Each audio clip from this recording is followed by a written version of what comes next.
Today on the show, we're going to start with a recap of the boys and girls basketball game against Lovejoy, as well as the wrestling matchup against Wakeland, all in your very own sports network here at Prosper High. Eagle Talent Sports Network starts right now.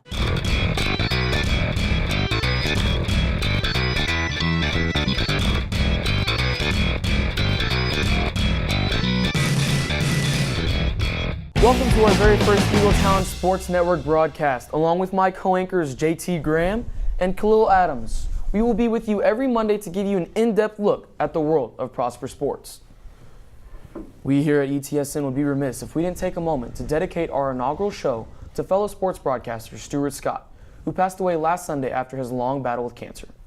If you were wondering why we were taking a moment to talk about a national superstar who many of us never met, it is no surprise to sports fanatics. Stuart Scott was more than the typical sports broadcaster. He was an inspiration to us all in the field of sports, especially to me and my co-anchors on the show. He redefined the way we experience the sports news and changed the landscape forever.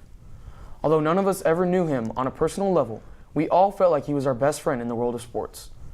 I personally grew up watching ESPN SportsCenter day in and day out, falling asleep to it each night watching the reruns. Scott helped mold me into the broadcaster that I am today. Because of you, Stuart Scott, we are standing on the shoulders of giants. Even though you won't be with us anymore, you will always be in our hearts, as cool as the other side of the pillow.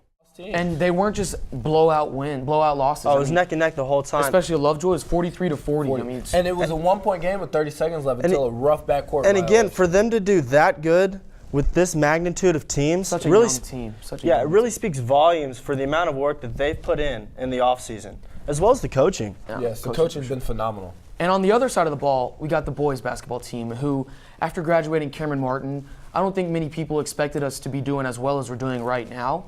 But we're just doing excellent right now. And what's going on? What's the mindset in the locker room? To get a state championship is the biggest goal that we have. And it's not even make the playoffs, because we have the feeling that we're going to make the playoffs.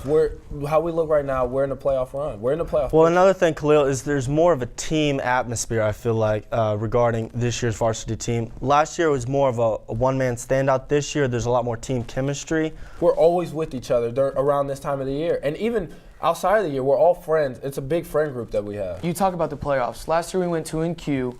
What do you think about this year? What are predictions for playoffs this year? I feel like we'll get past the Dallas schools. We've played many Dallas schools already. You know, people over-exaggerate how good the Dallas schools are. We've seen them. We've played them.